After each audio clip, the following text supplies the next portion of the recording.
Hi guys, and today's movie that you don't hate. You got a lot in common. I'll be the judge of that.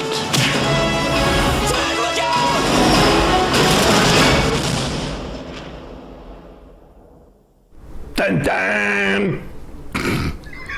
Judge Dredd.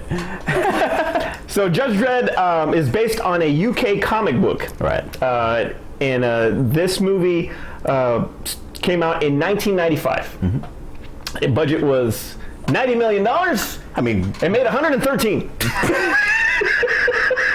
at the time, this was a big comic book movie. I mean, we had Sylvester Stallone, which really for that particular time, if somebody was going to be in a comic book movie, it was going to be a small-time actor. We got action star of that particular period to be in this movie. This was a big thing when it came out. I don't know why I didn't make it. Yeah, you're right. In case you guys have never seen You Don't Hate, this title, we're going to break it down in 5 different parts. We're going to break it down by the plot, the acting, the directing, action sequences / special effects, right, and the characters.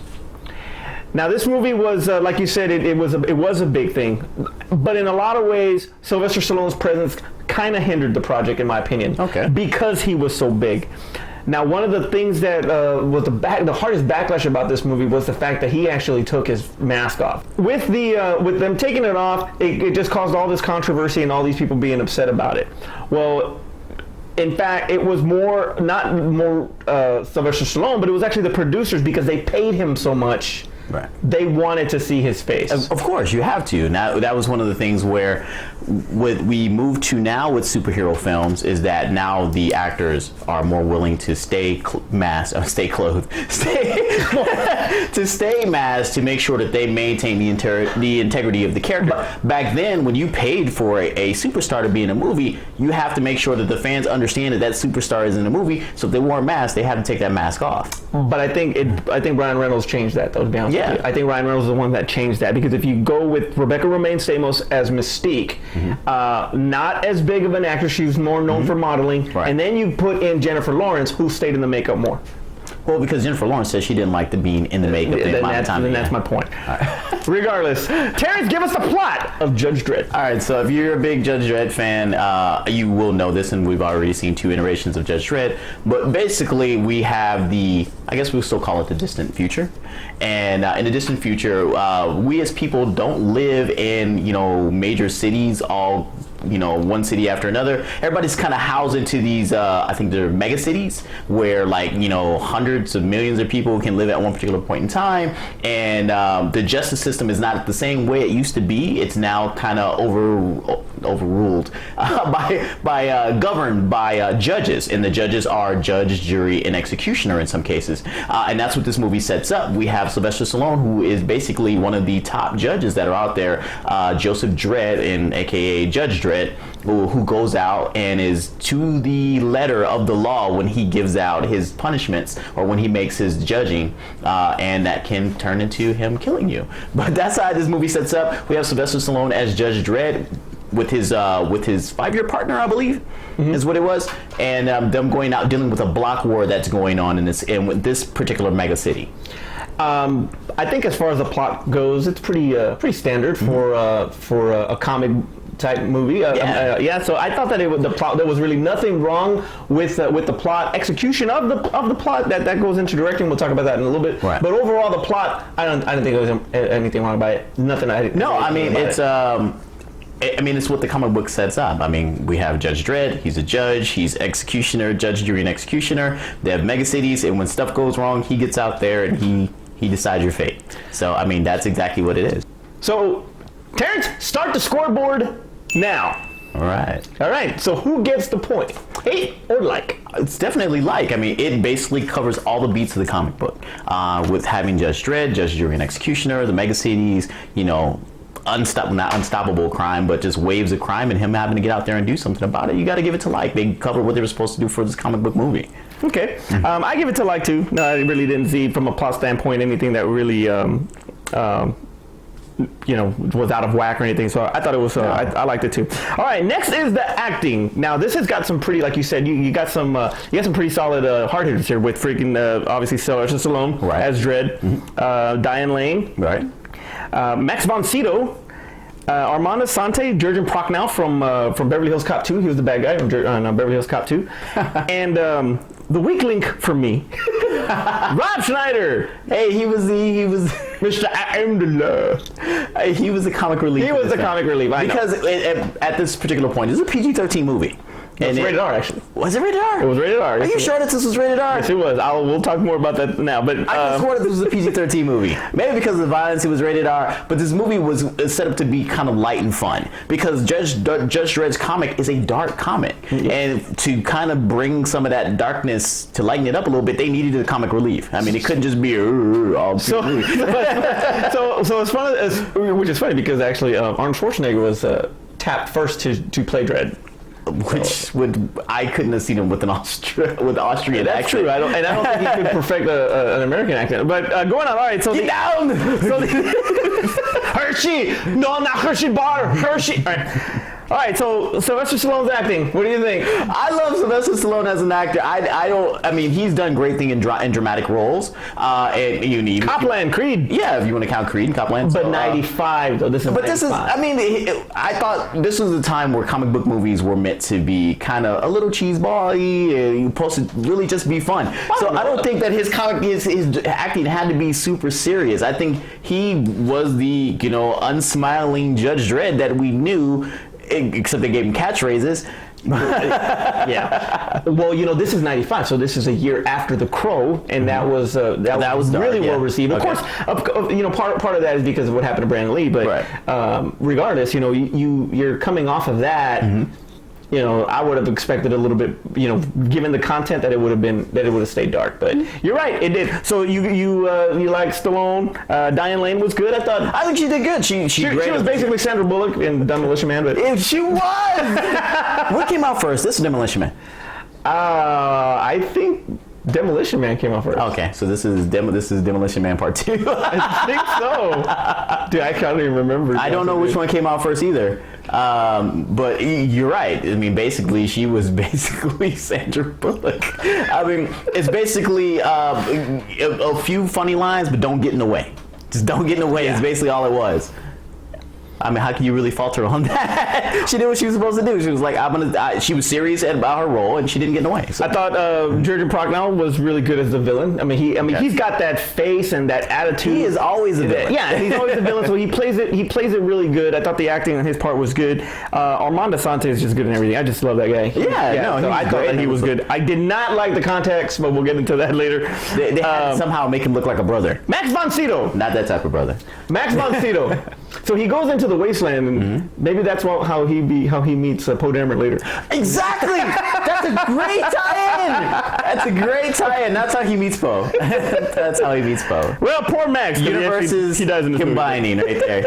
All right. So the acting. What do you give it? Like or hate? I like the acting. I didn't have any. I mean, the only fault that you have, and that to me is a minor thing because I understood what his character was Rob Schneider. Well, because he was too goofy. It was a little bit too goofy, but he had funny parts. I bet I've seen some movies where they had a comic relief and it's just kind of like, oh, this is dumb, get off screen. He had funny parts, the I am the Lord, and I was borderline giving this a hate. Okay. And the Razzies actually nominated Sly for his acting for worst actor. And given that he had those dumb "I need to say that" lines, I knew you'd say that. I mean, that's why I was like borderline giving it. I wanted to give it a hate, but Diane Lane was good, Max von Sydow was good, everybody else was good, Armand Assante was good. Let me ask you something. So in Demolition Man, he had catchphrases too, and Rambo, he had catchphrases. But Demolition Man, that's a Stallone movie. This is a Stallone movie. This is not a Stallone movie. This is Judge Dredd, and those characters have not been established yet. This is an established character that needed to be played right. That's the only thing. But this is also a character not many people knew. Well, this is why I'm torn, because we did the same thing for freaking Superman Returns. Okay. And we were talking about how the main guys pretty much it leaned us towards liking because the main guys did good. Right. The main guy here is not. I argue the fact that you're saying really tough. The reason why that you like you don't feel like they you feel like the catchphrases ruined who he was as a character of this. One, we're not on characters, but two, That's what he was at this particular time. This movie was sold as a Sylvester Stallone movie. I will give it a like based on everybody else, which is completely contradicting our rule. Very true. But I will give it. I am saying that I and Diane Lane look hot as hell in that movie. All right. God, those tight pants. Directing. This was directed by Danny Cannon, okay, and this is actually the last time that Danny Cannon would actually do a movie with a major film star because of how much bickering went on between him and Sylvester Stallone over creative. Because Stallone wanted to make it a comic book, fun, popcorn movie type, but Danny Cannon wanted to stay true to the comic. Okay, so it's really a.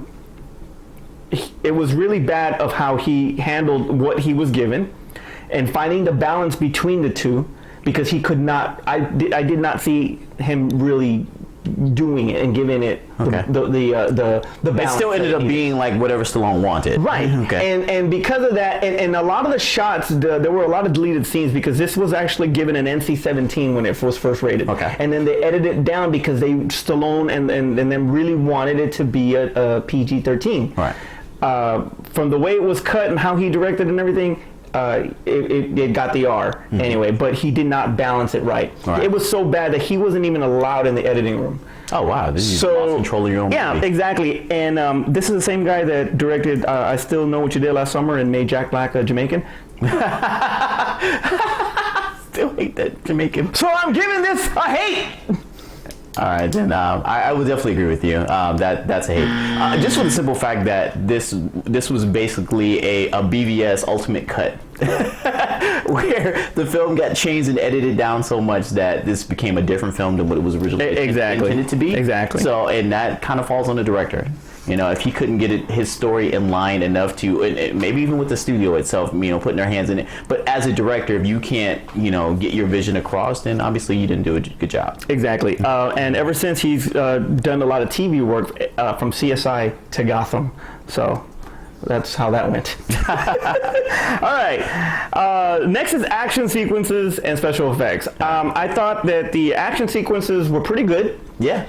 I did not care for some of the special effects, though. I think, one, it was 1995. Two, I think some of those effects still hold up. No, they do not. I saw that thing today, and it was like green screen heaven. Okay, no, I'm not talking about when they were on the bike. On the what was the law? Not the Lawbringer was a gun. But was the I know what you're talking about. Oh my God, please forgive us. the bikes, they have names. They were called the Lawgivers. The bikes were called the Lawgivers. I don't know. No, I think I thought the gun was called the Lawgiver. We'll get back to that. But anyway, I think what you're talking about is the green screen. They had to be, how else were they going to do flying bikes? They had to green screen that. That's what they had for technology back then. But if you look at stuff like the robot, when the war robot, that thing still looks good. No, it does. It don't look at 209 bad, does it? No, it looks way better than that. That thing still, because it was practical. It looks like Goro from Mortal Kombat. I just did not care for it. I'm sorry. Goro looked like a Ninja Turtle. And this looked not look like a Ninja Turtle. This looked like Goro had sex with freaking Real Steel robots. This looked like a rusty. I'll give you a rusty Real Steel is what this looked like. I think it still holds up. I mean, they shot a lot of great angles with it to where it was like chest up and it stood up above people. I think the thing maybe only had been just a torso and arms, and I think that holds up. I think the bike sequence with him and Schneider. No, that was bad. I'll give you that. Horrible. That was really bad. But that was the technology they had at that particular point in time. They were doing a movie with flying bikes. We have no flying bikes. How are you going to do that? How are you going to do that practical? You can't do that practical. But the rest of the action scenes, when you look, they put Christopher Reeve on a board and went like this with him. How come they couldn't do that on the bike? All right, anyway. All right, you win that particular part of the argument. Overall, that's not what I'm saying, but the action scenes there in this film. Okay. All right, so like when they had the block war and stuff like that action scene, when we first got introduced to Judge Dredd, he had to come in and stop everybody when he first meets Rob Snyder. But that action scene, when they had to do the whole thing of running through the tunnels with the fire, when we had to do the fight with the inbred people out in the wasteland. I think those were good action scenes. I liked those. Those scenes were fun to me. I had a blast. It was a lot of Stallone faces. So do you? A lot of the curled lip and the all right. There's a lot of jumping to the side. So you want to go ahead and give it a what? Dude, I want to give this You a want to give it a like. like? All right. I want to give You gotta this give it a like. All right. I like that. Last one is characters. The way the characters were portrayed, not the acting, but the incarnations of these characters. Okay. I'm just gonna flat out tell you I hated it. I have to go with you. It's like it's a hate, unfortunately. Yeah, because they changed a lot of what Dredd was as a character. Now They got the beats right. You know, it's like, hey, you know, he. Yeah, and you're but they absolutely changed right. a lot of what he was. There were some moments in the movie where it really did feel like a Dredd movie, you know, and then other ones were like, this is just a Stallone film. This is a Stallone exactly action film. when he's in when she's trying to talk to him and he's in the locker in the gym or whatever, not in the gym but in the locker room, and he's Stallone. That felt like a Stallone movie. Right. When he was being judged, that felt like a Stallone movie. When he had his mask on, I mean, I thought that he looked the part. He definitely looked the part. He really did. He got the scowl and always always frowning and stuff. He even got that right. I thought that was kind of cool that he did that. He didn't smile once through it. Oh, he had that one time he smiled, but. Yeah, you're right. He took the helmet off, and I know there is one issue out there for Judge Dredd where he actually did take it off, and you got to see his face. And then everybody who was following Dredd at that one particular time hated it, wrote letters, and said, "Why did you do that? Why did you?" Because they like the mystery of not knowing what Judge Dredd looks like. And I don't really want to get into the Carl Urban thing, but that's one of the things that really helped. Yeah, no, that's what, because people wanted to be more faithful to the comic. But then you go and it goes back to what you said earlier about it, and that's getting a big name. And, you know, they had to show his face. You know, the producers wanted to show his face because they paid all this money. I mean, Carl Urban isn't that big. They don't have to show his face. And it sucks because they didn't show his face. He's not a big name, but they were truer to the comic. That's why the cult following is higher. Because they got one because it's Adi Shankar was one of the producers on the film. I think so. I'm not sure. It was like he loves doing, you know, gritty films like this, and he wanted to do something true to the comic in that particular one. So you can do something like this. At this time, comic books weren't taken as serious as they're being taken now. So all it was really said was like, hey, here's a property that has a great premise, and we can put Stallone in it and basically make another action flick with Sylvester Stallone. That's not what the character was supposed to be. Right. And even though I enjoy what Stallone did in the film, it's not true to character in this particular category. It's about, are they true to the characters in this particular franchise and what this movie is set up on, and it wasn't really true to the character at all. Now, side characters, I don't remember, and I really wasn't too much into Judge Dredd comic books, but I don't remember him having some comic relief, so that character didn't exist in the universe. He's had sidekicks before, multiple different sidekicks partners. He's had multiple different partners before, so whether this one was one that was in a universe or not, I think did fit that particular character.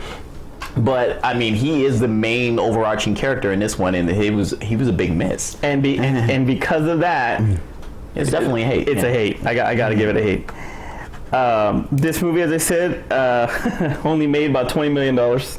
Nothing to be all. That didn't cover marketing on this movie. I still love this movie. I will watch it. And it's like, except for that one bike scene, I am good with all the action scenes in this movie. It was voted worst of 1995. Worst of 1990? Did they not? You know, because Matrix came out. Oh no, Matrix came out in 99. What came out in 95 that was better than this? In 95? Yeah. Friday came out in 95. No, so here it goes. Okay, the characters. So Rotten Tomatoes gave it an 18% based off 51 critics. It was it got an 18% on that. Hey, dude, Ninja Turtles got like a 20%. And this is funny. RoboCop was made in 1987, and it borrowed heavily from the Dredd comic. Right. So it was almost like it felt like the producers didn't really want to copy RoboCop, especially even though it was 9 years later. So do we give them credit for doing something different? Because if they had done it closer to what would have came off as just basically a knockoff of RoboCop. No, because like you said before, there are people out there that follow Dredd. Yeah. So I think they would have been, and then you throw in Stallone. If Stallone would have played it like Carl Urban did, you'd have been fine. But at that particular point in time, we didn't know what we were missing. Well, I think they did. I just think producers really got into what they were spending on Stallone. Right. So, you know, it was like, we got to slow Stallone. We already paid all this money. People need to know. Because that's how they market it. Exactly. It was like, exactly. if you don't show Stallone, how do people know that Stallone's even in the movie? So you kind of have to show his face. So at a time where you couldn't do that with a big name person, you think about it with Suicide Squad. That's why Will Smith had to come out of the damn mask. They paid him so much money, you got to show his face. Very true. But then, and it's a subject that we've talked about a lot, especially in our early shows, when we were talking about the character or the actor being more important than the character itself.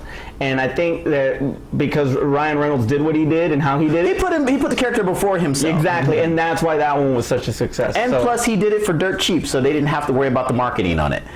Well, no, what are you talking about? That's all he did was marketing. No. They didn't have to worry about paying all the money for the marketing, selling it because it's Ryan Reynolds. They just focused on letting him do free stuff to market the movie. That was still another way that if they'd have got Sylvester Stallone before Twitter was Twitter and Facebook was Facebook, when we were back on, we weren't even on MySpace back then. Before, when we were first introduced to the internet, when they were just showing commercials, if they could have got him to sign up for a bunch of free commercials, then they were like, yeah, sure, keep the helmet on. We don't really care because we ain't got to pay for all the marketing and get this movie out there to people to come see it. They did, so they had to make sure that he was out of the helmet so people could see. When they showed those trailers, people could be like, oh, Stallone's in this, another Stallone movie. If they'd have just shown him with his voice in the helmet, people would have been like, is that Stallone? I don't know. Yeah, so basically they compared it to Demolition Man and Tango and Cash, and you put it together, and you got Judge Dredd.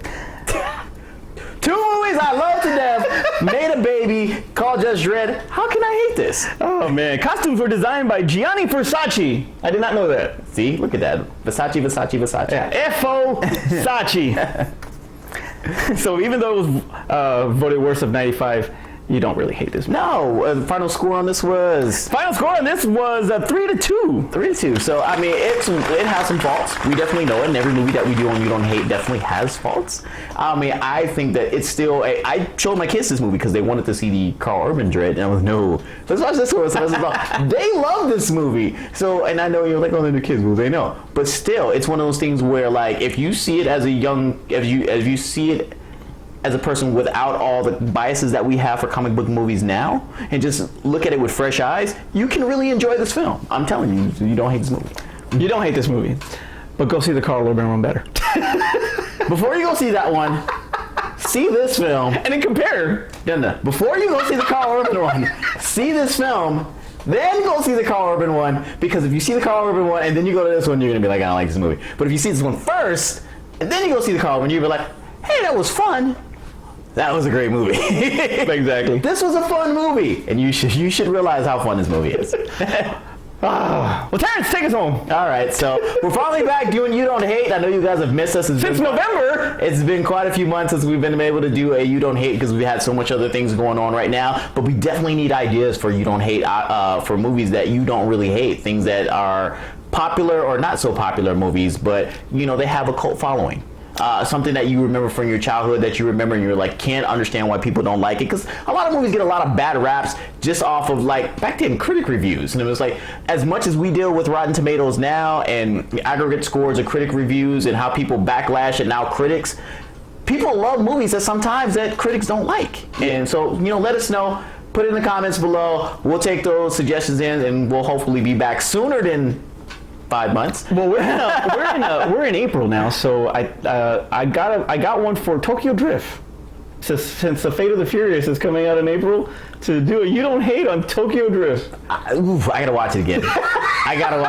Because the last time I saw it was a bad taste in my mouth. I didn't hate it, but it was a bad taste in my mouth. Oh man! So I'll watch it again and I'll go through it with new eyes and we'll talk about why you don't hate that movie. Oh man! For us in the back, I'm Manny. I'm Terrence. And we'll see you next time. We got some judges, man, and they in this area, and there's some crime, and they killed the motherfuckers when the shit happened. Right? And they don't even give you no chance, no more probation, nothing. Bullshit, man. Even then, man, in the freaking in the future, they still don't let us freaking get nothing. But they let white boy Rob Schneider in that motherfucker.